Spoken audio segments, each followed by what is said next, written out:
Thank you for staying with us. There is no headway yet in the feud between the Governor of Edo State, Godwin Obaseki, and his deputy, Philip Shaibu. Governor Obaseki has denied plans to impeach Shuaib, describing his move to seek a court order to stop his purported impeachment as preemptive.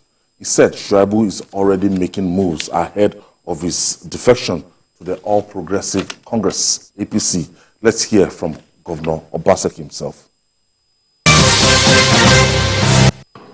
I am not aware of any plot or any scheme to impeach the Deputy Governor, Right Honorable Philip Shaibu.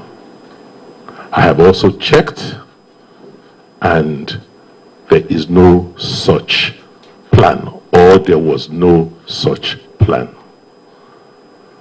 So the court action that has now been taken by him, for me, is a thing of shock and disappointment.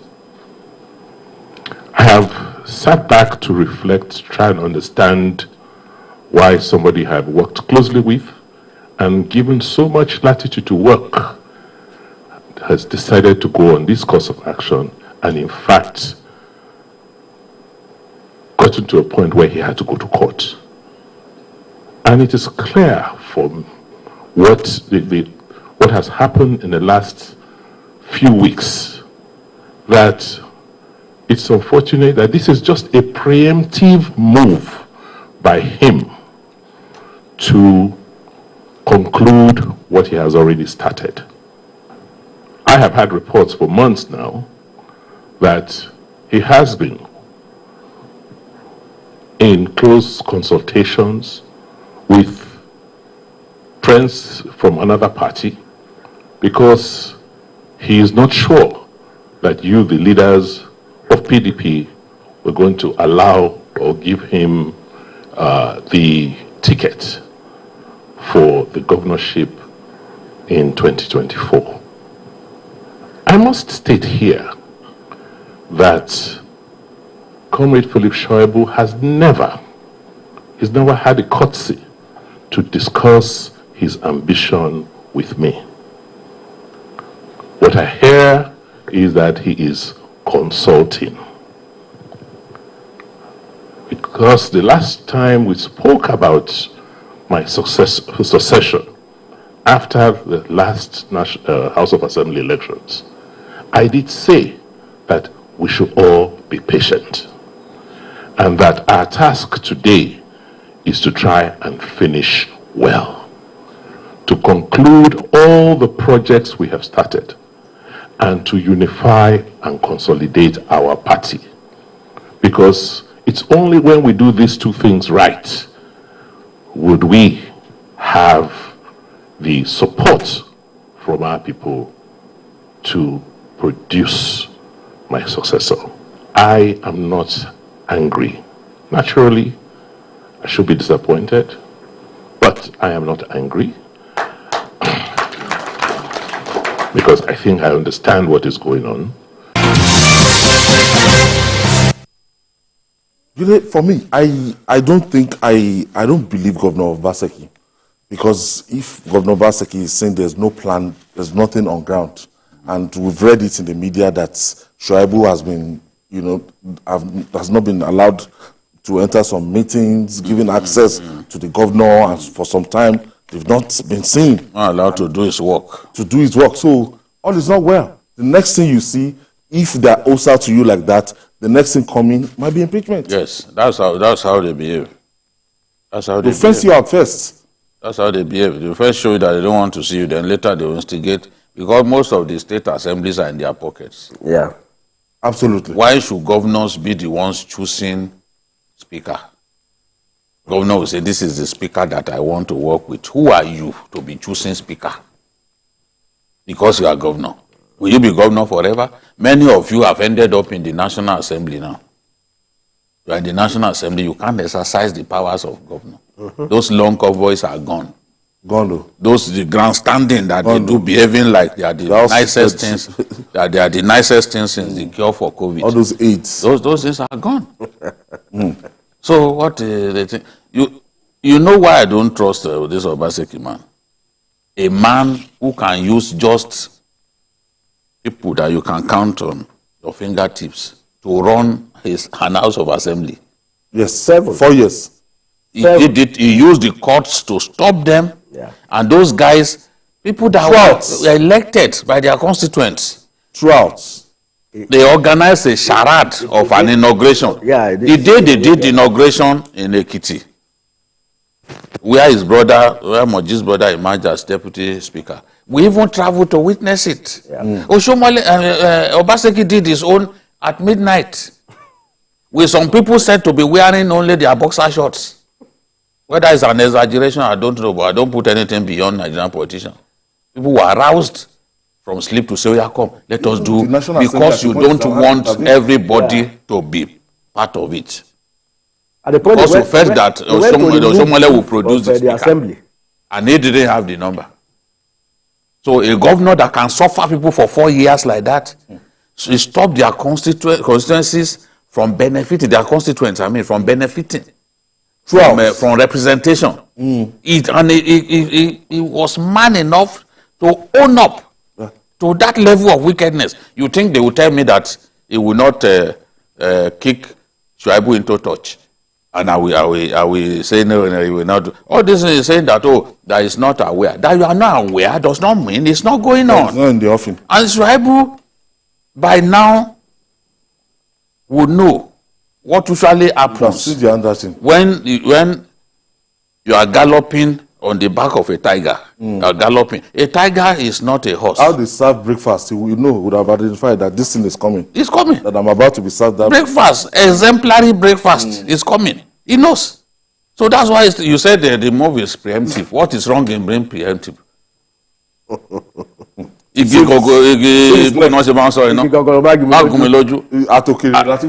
You can see. Yes, you will not wait until you lose an eye.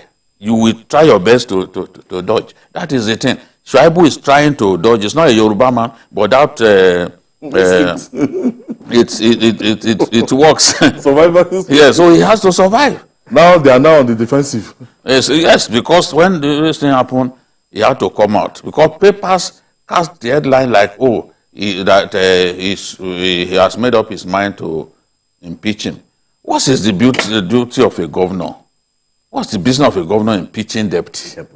If the House feels that this person is not good enough, you leave him. From what I gathered, they said the governor asked look at before I go, because these people must know that power is by nature transient. OUK and Abaribe. Remember, they are both in the Senate now. Yes, governor and the deputy governor. Neither can impeach the other. Neither can impeach the other. They are both in the Senate now. This is the nature of power. Leveler. And that's why Mahatma Gandhi said, we know who we are, but we know not who we might be. Nobody knows tomorrow. You are in suits, you are anchoring this show. You don't know where you will be tomorrow. And tomorrow, metaphorically speaking, maybe next year, maybe 10 years. Yeah. That's what the philosopher was saying, that we know who we are, but we know not who we might be. You might become a bank executive, You can't become a bank executive. They won't even hire you. Obaseki should understand that he has just less than 1 year more to go, or thereabouts, in active governance. Because this bone of contention, someone said Shaibu and all, they asked him, where are we going? And he's saying, wait till November. November this year. And Shaibu is look at, by that November, the whistle would have been blown. You would have boxed me to a corner. He's not prepared to. Philip Shaibu, very smart guy. Shaibu supported you when you took the battle to Oshomole. He supported you against all odds. He told you about the impeachment against you. So now you want, and I mean, the guy quickly went to court and, I mean, it's waiting for you in court. Now you are saying you didn't know about, there's no way I would believe that Obaseki does not know about the impeachment plot. Now he's saying that he heard that Shuaib wants to defect to APC. So where did you know that one? Let him defect. Let him defect right now. He says he'll be attending meetings with some top and low people in APC. Let him attend. And see, Obaseki should understand that the kind of support he got when he dealt with Oshomole, it's likely that he get the same support now against him in the fight against Shaibu. And even in picking the successor. What goes around comes around. Comes around because you know Wike had already apologized to Oshomole that he didn't know that the person he's supporting was a liar. I mean, he called Obaseki a liar. So people like Wike, they are waiting. And Wike now is in the ruling party, quote and unquote. Ruling party. Well, one leg in, one leg just. He has the right to be a minister. A minister. That doesn't mean that he's in as a technocrat. Bola Ige was in the Obasanjo government. He never defected to APC. He never defected to APC. To PDP. Yeah, no, you are right. You are right. Obasanjo even went as far as picking somebody who was chairman of a party and brought him into his government as a special advisor. You know? So, I mean, the likes of Wike will be smiling now that, now you soon need people like us. But Obaseki does not have the right to say who will be his successor or not. No governor has the right. Yeah. Anybody can aspire. No governor has the right to say, okay, this is... Why do you want to choose your successor? It means you have things to hide. If you have ruled competently and you are sure that you've not put your hand in the cookie jar, why are they always looking for somebody to succeed them? Why do they always want to determine? And they don't even learn. All governors are they don't learn because you deal with some people just to be able to install a successor whom after the first week goes against you. They want to be like Ashwadi. It's been happening. It's been happening.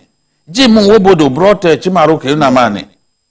Akpabio brought Udom. Yes. So, Udom turned against him. Even in that same Enugu, Chimaroke Unamani brought Sullivan Chime. Sullivan Chime from the first day. They turned against the Chimaroke Unamani camp. Yeah. He turned against from the first day. Some of them he chased them out of their quarters. You know, all of these are friends, Igboneku, or Gazimora. All of them, they suffered in his hands. These are people who helped him to win the election. You know, so why do governor in Gombe? You saw what happened between the Senator Goje and Dankwambo. We can go on and on. Even Obi out of Obi. No, not that one. Dankwambo was the governor that left the place before this new one. Okay. Now, he brought Dankwambo, and he said after inauguration, Dankwambo stopped talking to him. It was on the day that his wife died. That he now came. And he was abusing him in front of that this same woman that used to take care of you when you come here, you came here only after her death. So, the same Goje also helped the current governor to come to power. Today, even the battle that this current governor is giving him is worse than what happened between him and Dankwambo. So politicians should learn from the fact that you help somebody to get to power does not mean that you are guaranteed his loyalty. They all want to be their own man. Once they become governor, they look at the power that they have. And they tell themselves, no, I'm not going to listen to a so-called godfather. Okay, and finally, all is now set for President